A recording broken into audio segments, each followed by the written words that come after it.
Well, good afternoon, everybody. So I'm Andrea. I was born and raised in the United States. Spent almost 10 years in Israel after I graduated from college here. So I have some perspectives of both places. I'm just curious, in this audience, how many people came today because they were interested in either doing business in Israel or the Israeli market or relating to that particular global market? Okay, and any Israelis or just, okay? And of the others, any, are you all small entrepreneurs that are just starting out? Any kind of small or medium-sized businesses? Anyone representing any small, okay? Sectors, life sciences, electronics, software. Okay, because we have lots of examples of projects that we've funded, so just wanted to get an idea. So BIRD, it's an acronym. It stands for U.S.-Israel Binational Industrial Research and Development. It's a fund. It's actually a U.S.-Israel fund that was started by the U.S. and Israeli government. So it's not specific to New Jersey, though some states do have bilateral funds with the state of Israel, small ones. New Jersey isn't one of them, unfortunately, but there are others, Massachusetts, and Maryland, and several others. But this is the main fund. Let's see. Is there a clicker, or should I just use? Okay, I'll just use this. So it's a, so the fund was started surprisingly back in 1977. So it's an endowment fund of $110 million, and that's a 50-50 split between the U.S. and Israeli governments. So each gave $55 million to put into this fund. With the objective of investing in innovative technologies, not just innovative technologies, but collaborations between U.S. companies and Israeli companies. So back in 1977, Israel was not the startup nation that we're hearing about today. There were a lot of people with some interesting ideas trying to get started, particularly people coming out of Israel's universities, which were started even before the state was created. So the interest was kind of taking those small technology startups and helping them to commercialize in the United States through kind of large companies. The other objective was having some of these large companies like GE and Intel create R&D centers in Israel. But throughout the years, Israeli companies have become more sophisticated, they've grown, and we today see projects at the BIRD Foundation between all sizes of companies, small, large, medium, and different combinations of all. So I'm going to go over some of that. I'll talk about a little bit about who is eligible, how you apply, and some of the different funds that we have. Since then, we started with a general fund, and that's this one. We now have a fund just focused on alternative and renewable energy efficiency. Anybody in the energy sector here? Great. We actually have a deadline for our upcoming, we call it BIRD Energy, and that's coming up at the end of June. So I'll talk a little bit about that. And the last one is a small fund that we just started this year with the help of the Department of Homeland Security and Israel's Ministry of Public Security, specifically for first responders. Any first responders in the audience? There we go. So in fact, we just approved our first 2 projects, specifically in technologies for first responders.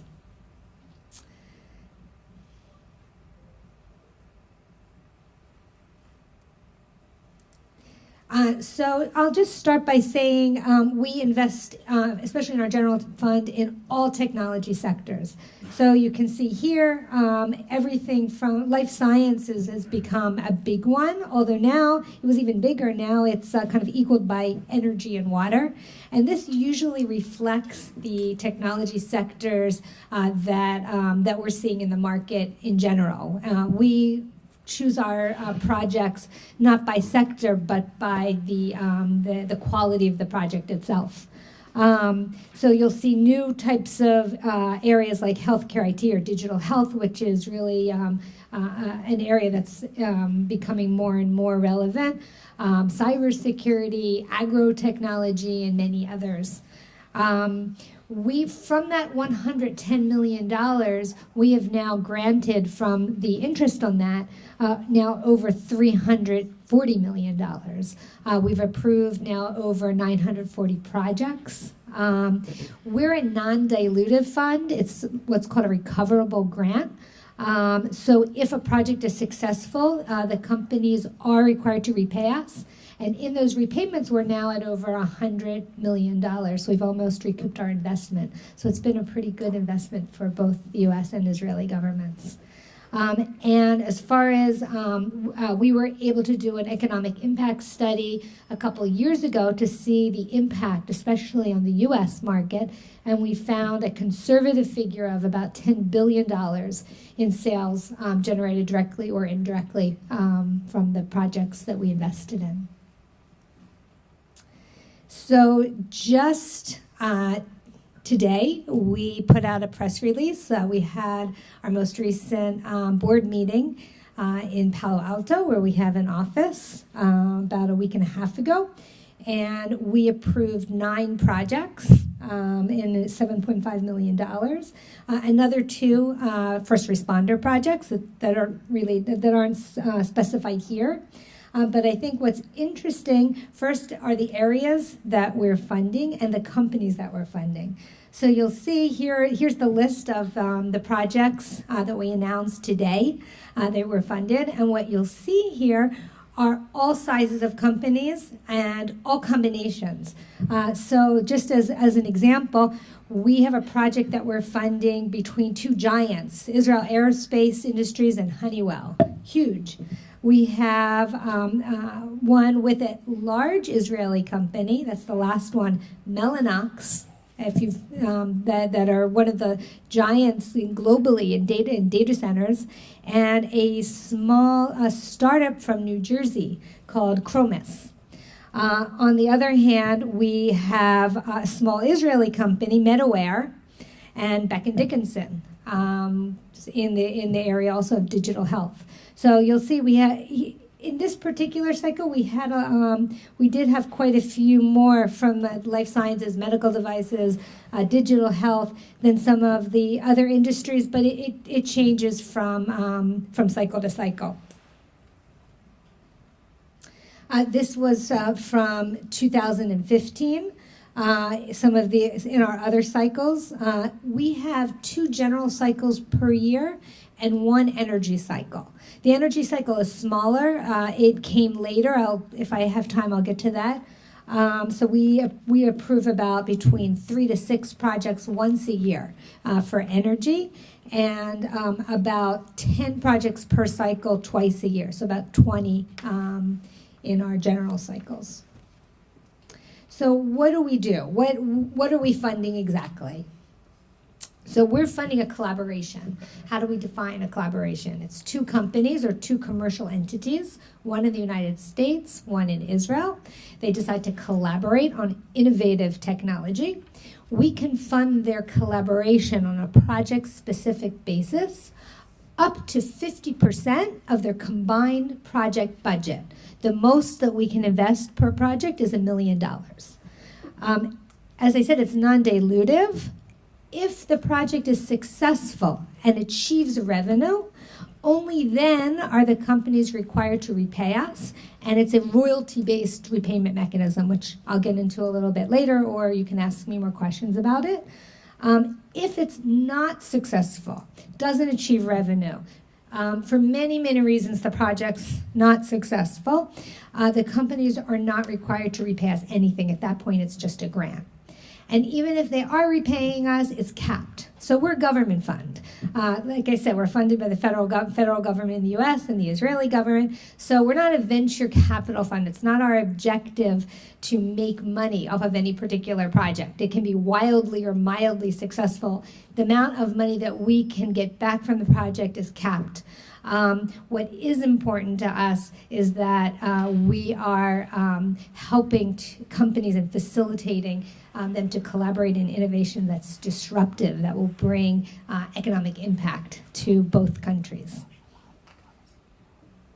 So this is a little bit about our repayment mechanism. I don't want to go into it too much, but it's up to 5 years after the first year of project completion. So if companies repay us within 1 year of project completion, then they're repaying us just what we gave them, with no kind of interest or what we call investment premium, because it's not a loan. So, but there is some that goes up to 5 years. So if we gave a pair of companies $1 million, the most they're ever repaying us, no matter how long it takes them, is $1.5 million.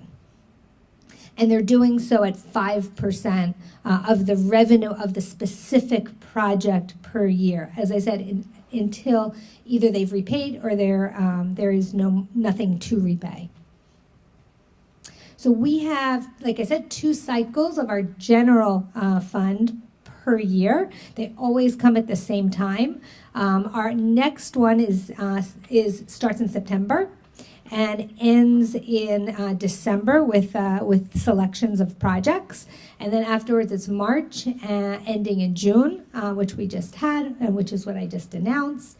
And we have our Bird Energy, which is starting at the end of June, on June 29th. It starts with an executive summary that the companies prepare you already have to have a partner, so companies are submitting it jointly. We review the executive summary. We let you know if we recommend that you submit the full-scale proposal. We don't want anyone to waste any time. If they submit the full-scale proposal, that goes to expert reviewers, both on the U.S. side, on the Israeli side.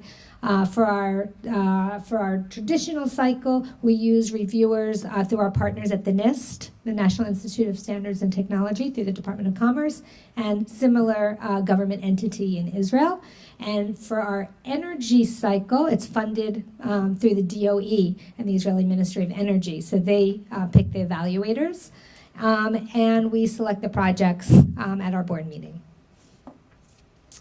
This is what our call for proposal looks like. It's out for our upcoming traditional cycle, September 12th, October 13th, and decisions in December. Once a project is awarded, there's a 3-month period where the companies sign contracts with each other. We're not part of their agreements. So like I said, we don't take IP or equity. So that's for the 2 companies to come to terms on their own. We don't get involved. We just want to know that they've achieved that agreement before we start funding the project. And then there's a contract that they sign with Bird, which deals with the repayment.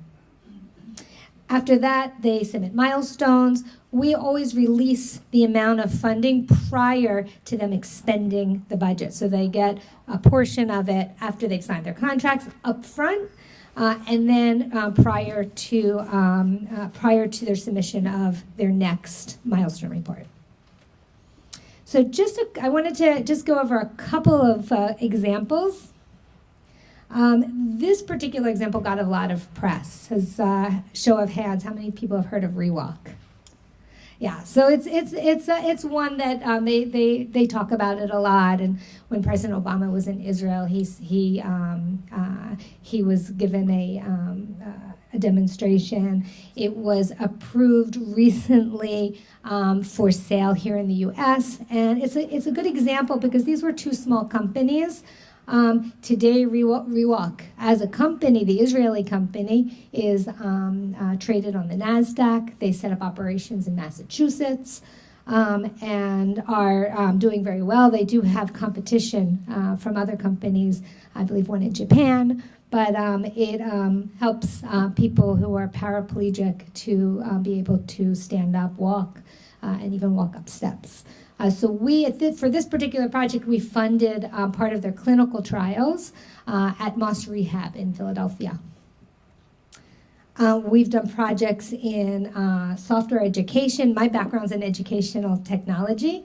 And in fact, I got my start in Israel working at an Israeli educational software company that was doing a project funded by BIRD with Berlitz, the language company. So I started out on the technology side, and now I am representing the fund.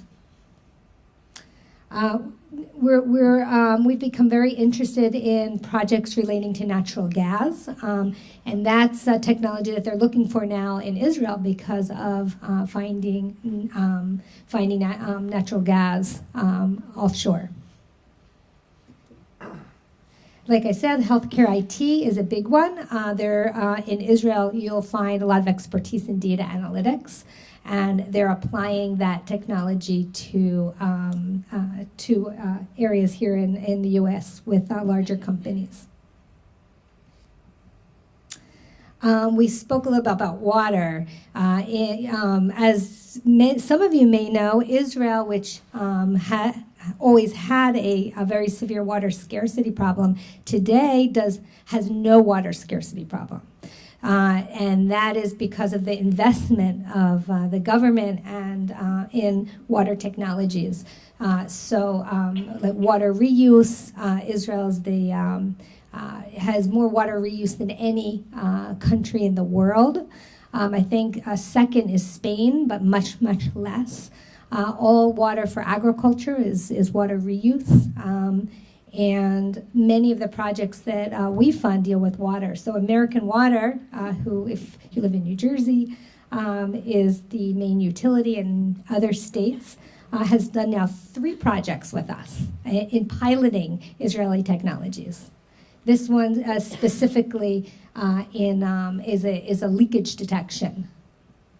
But there have been, they've done 2 others, one in identifying a particular contaminant and one in data analytics relating to water usage. In life sciences, we have a particular funding model to be able to fund a milestone. So $1 million does not go very far in clinical trials, as I'm sure you know. Therefore, what we're able to do is just offer up to $1 million towards a milestone. If the milestone is achieved successfully, then that triggers the repayment. And usually that repayment is through a new investment round or a licensing agreement or an acquisition. This was a particular project that was successful with this medication now approved by the FDA and on the market for the treatment of intractable gout. Just to kind of switch things up, I thought I would throw out a project relating to ice hockey.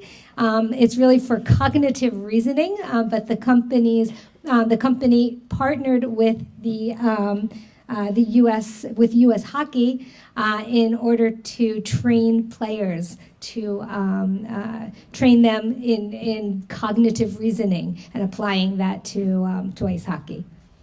They're also working on it for other sports like basketball. So I don't want to go. There was one in desalination. I know that was mentioned before. Yes. Okay. This is pretty much the end. So just a couple words about Bird Energy. I already spoke about it. It's funding that was appropriated to us back in 2007 through the U.S.-Israel Cooperation Energy Independence Act. It follows the same procedures as our traditional fund. The only difference is that one of the 2 partners can be a university or research institution. We've done, we have a cycle coming up now with executive summaries due June 29th. We've had quite a few projects there. And finally, we signed an agreement between the Department of Homeland Security and the Israeli Ministry of Public Security to identify technologies for first responders, specifically in the area of wearable technologies. And we, like I said, we just funded 2 projects, which we'll be announcing this week. So we're a small team. I'm responsible for the East Coast and Midwest, and I have a colleague in the Silicon Valley, and the rest of our team is near Tel Aviv in Israel. We work with representatives from the Israeli government, from U.S.-Israel chambers throughout the country. And that's it. Does anybody have any questions?